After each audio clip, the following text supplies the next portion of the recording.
दुनिया में सभी धर्मों में एक बात की समानता मुख्य रूप से पाई जाती है कि सूर्य, चंद्रमा, पृथ्वी सहित सभी ग्रह तथा आकाश का निर्माण किसी अदृश्य शक्ति ने किया है। ईश्वर, भगवान, अल्लाह, रब, गॉड आदि अनेक नामों से सभी धर्मों के लोग उसे जानते हैं। वह ही इस ब्रह्मांड के बाहर किसी अन्य स्थान पर रहता है या सभी धर्म एक समान रूप से मानते हैं।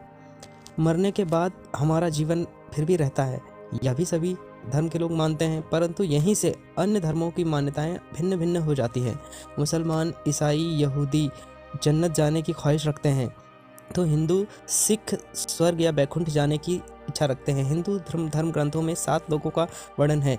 इनमें से बैकुंठ लोक सबसे ज़्यादा महत्वपूर्ण है। कहा जाता है कि बैकुंठ लोक में पहुंचकर मनुष्य देवतुल्य हो जाता है, उसे दोबारा पृथ्वी पर जन्म नहीं लेना पड़ता है। बौद्ध धर्म तथा हिंदू धर्म इसे मोक्ष कहते हैं। माना जाता है कि बैकुंठ लोक सबसे ऊपर है, अर्थात यह हमारे पृथ्वी से बहुत ज़्यादा अधिक दूर है।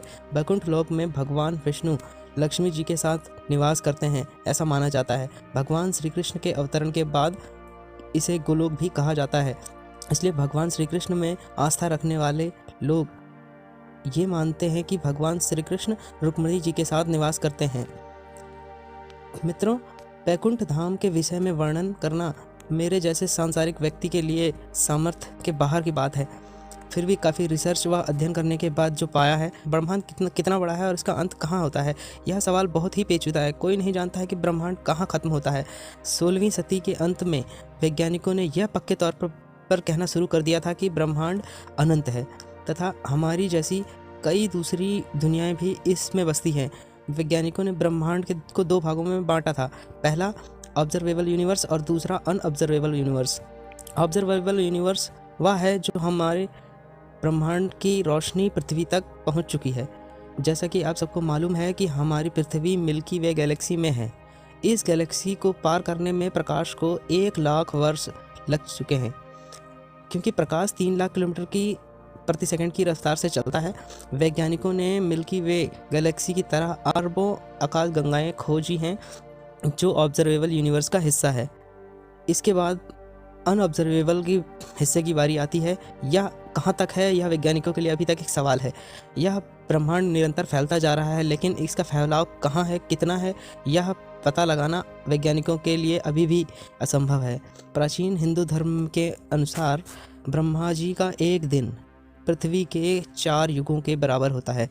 इस तरह ब्रह्मा जी 100 वर्ष की आयु में पृथ्वी पर कई हजार चतुर्युग बीत चुके होते हैं तथा ब्रह्मा जी का समाप्त होने पर उनकी बनाई हुई सृष्टि भी समाप्त हो जाती है।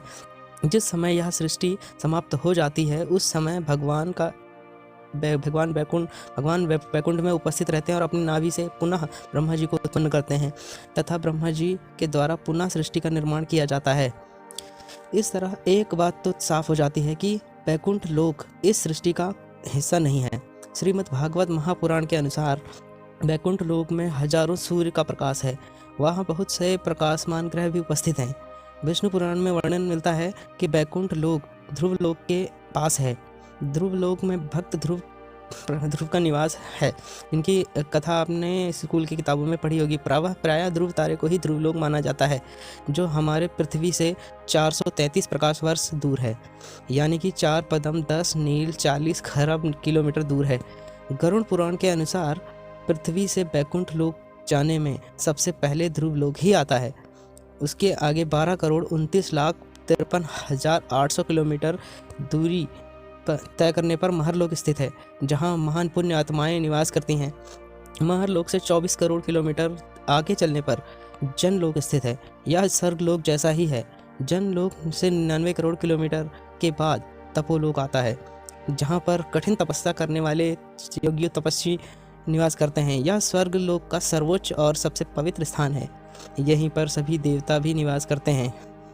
तपोलोक से 1,47,54,46,500 किलोमीटर दूरी तय करने पर सत्यलोक आता है। सत्यलोक अर्थात ब्रह्मलोक आता है, जहाँ पर सृष्टिकर्ता ब्रह्मा जी का निवास है और यहाँ केवल ब्रह्मज्ञानी महामुनि ही पहुँच सकते हैं। इसके बाद 32,21,39,170 किलोमीटर के बाद बैकुंठ लोक आता है।